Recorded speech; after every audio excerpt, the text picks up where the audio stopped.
Paano ito gawin? Madali lang po ito, sundan nyo lang po ang tutorial. Una, gumawa muna tayo ng ganitong video. Kunwari, hagis yung cup, saglit lang, tapos balik agad. Tapos, talian natin ng sinulid yung cup natin, tapos paikutin natin ng ganyan. Isa-save ang video, tapos pumunta naman tayo sa CapCut. Next, set up natin yung new project, tapos i-add na natin yung dalawang video. Pag naselect na pareho, add. Tapos, unahin natin yung ratio, dapat 9:16, tapos check. Tapos, itapat na natin yung video sa first part na gusto natin. Itap, tapos split. Tapos, itap yung unahan, tapos delete. Ganun din sa dulo, sa ending ng video natin.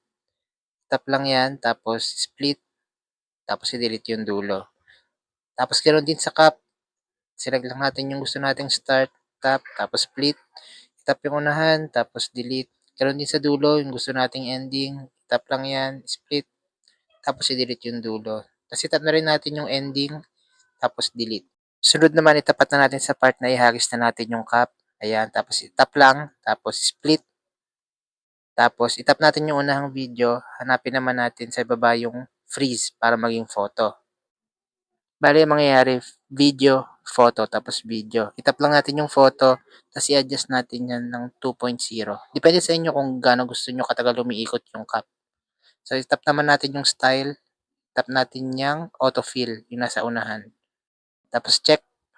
Sunod, itap natin dun sa blank space lang sa kulay black para lumabas yung square na yan. Ayan, itap lang natin yan. Tapos, hanapin natin yung camera.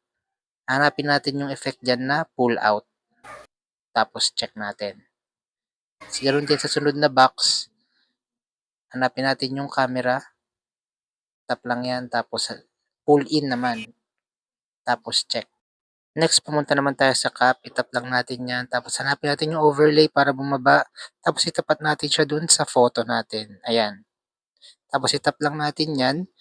Tapos, hanapin natin yung cutout o remove BG sa iba. Tapos, customize cutout. Tapos, tap natin yung brush. Palitin lang natin. Ibabrush natin yung buong cap. Isakto lang natin sa buong cap. Tapos, pag sumobra, i-wipe lang natin. Tapos, pag okay na, check na natin. Sa pinakaunahang part ng cap, itap natin yung keyframe para magka-diamond. Tapos, i-adjust natin yung cap kapantay lang nung size nung hawak natin na cap.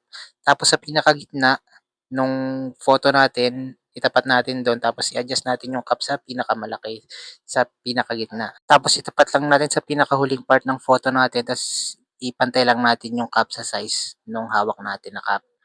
Tapos, next split. Tapos, i-delete na natin yung sobra. Sunod, itap natin yung 720p. Tapos, i-adjust natin sa gusto natin. Ayan. Tapos, save. At ito na po ang resulta. Thank you for watching. Please follow and share.